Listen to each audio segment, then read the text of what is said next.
Alright, so the first thing we'll do is cone this up. And we'll push it down. This is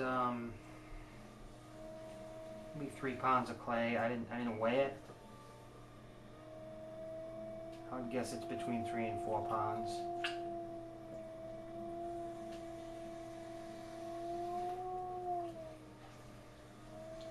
Get that all centered up.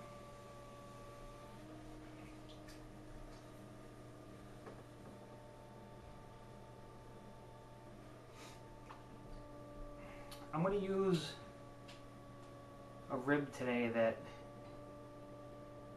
I got from Guy Wolf. I didn't get the rib from Guy Wolf, but he uses a rib like this, and it's actually something I use quite often now.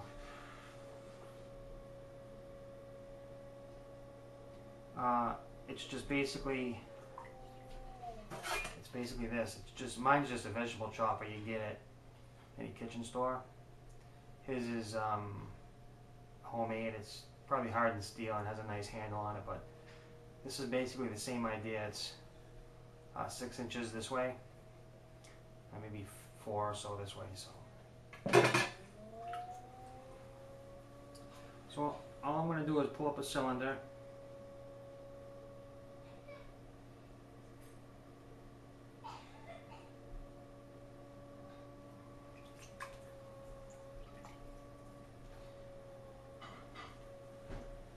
Now when I use this rib that I watched Guy use one day to throw those big pots he throws,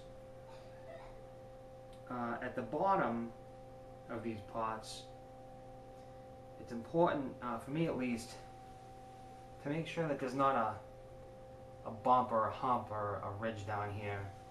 Because what it does is as this rib comes up, it catches it and it peels clay off. So as long as it's not a bump, it's not usually a problem.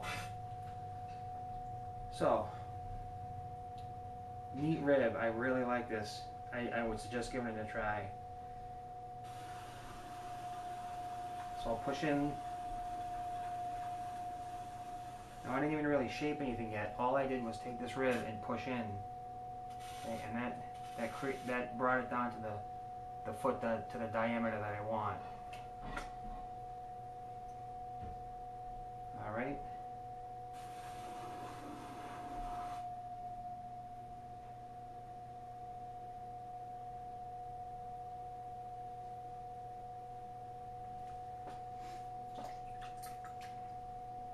See how fluid that was?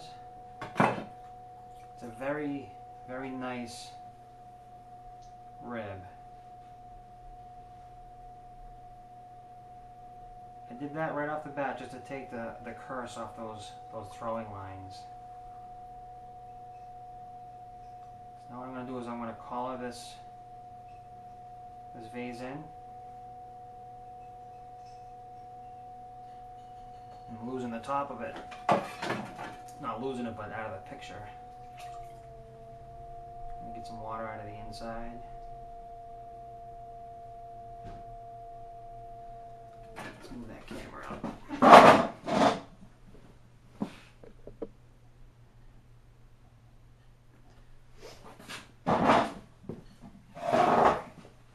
There we go. Put some water on that. Now this down here is roughly the shape I'm looking for, so I'll collar that in just a little more here.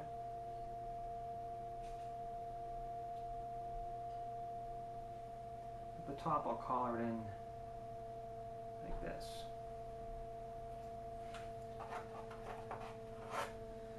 Take a needle tool and I'll just cut off that excess. Now what I'm going to do with this rib, once again, I'm going to put the final shape on this vase. Start at the bottom. What I do is I make contact with the corner and bring it up nice and slow.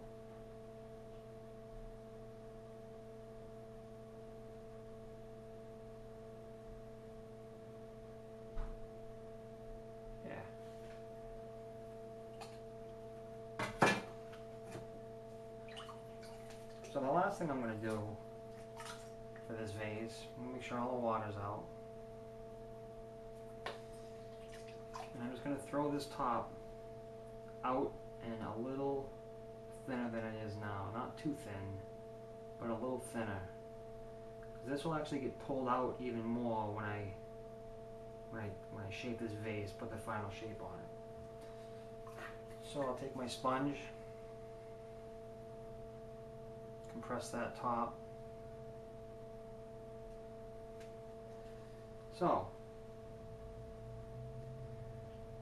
run the sponge on the outside. I do this because these are going to get painted at the studio. They're not, it's not stoneware. Everyone, I mean, if you throw stoneware, you know that this causes problems. Doing this with a sponge on stoneware kind of brings a grog to the top.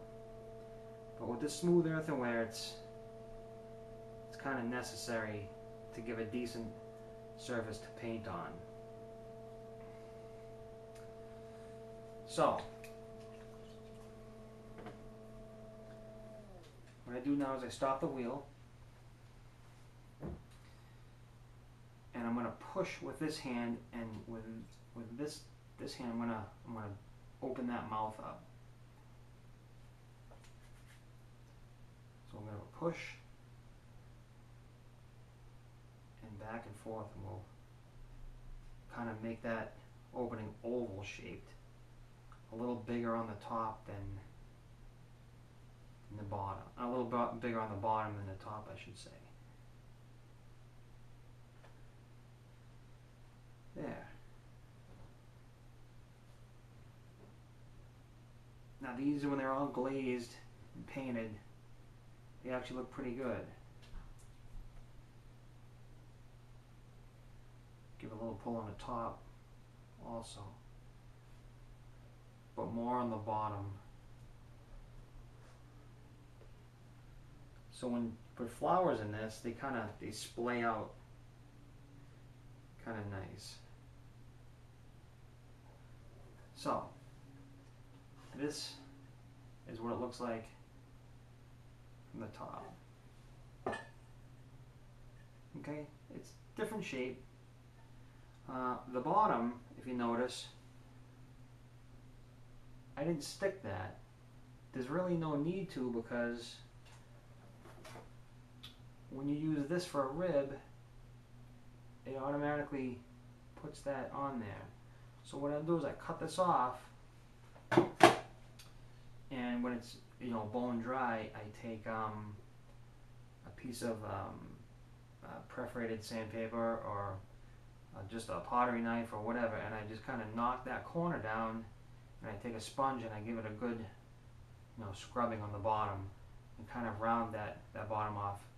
These don't have feet, obviously. I have a chuck. I could throw I could put this in a chuck, or throw a special chuck to fit this, but these don't look too bad without feet. So again, just kind of a different shape,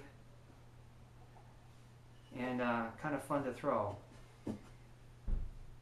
And again, they sell pretty well at our studio. Thanks for watching.